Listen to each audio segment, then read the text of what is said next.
বিরিয়ানির মাংস কষানো হবে। 2 টেবিল চামচ রসুন বাটা, আদা বাটা 1 টেবিল চামচ, 2 টেবিল চামচ আদা বাটা, জিরা গুঁড়া 1 টেবিল চামচ, মরিচের গুঁড়া 1 টেবিল চামচ, লবণ স্বাদ মতো। একটু পানি দিয়ে কষিয়ে নিব।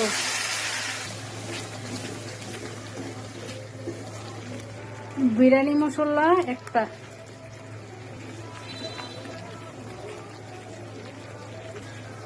পুরো 1 প্যাকেট বিরিয়ানি মশলা।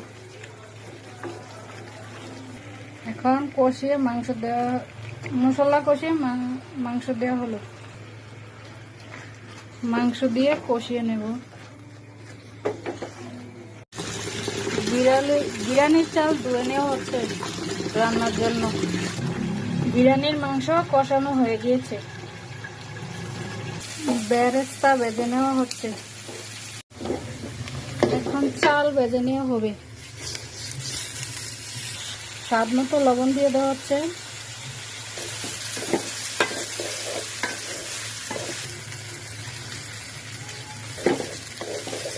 দুধ দিয়ে দেওয়া হলো, কাঁচামরিচ দিয়ে দেওয়া হলো, ভেজে নেওয়া আলু দেওয়া হলো।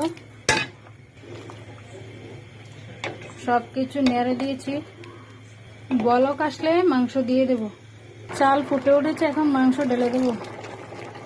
এখন মাংস মিশিয়ে দমে দিয়ে দেব। এখন 20 মিনিটের জন্য দমে দেওয়া হবে। এখন বিরিয়ানি নেড়ে দিয়েছি, হয়ে গিয়েছে।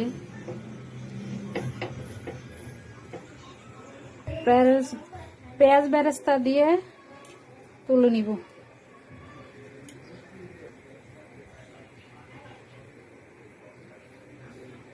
রান্না শেষ।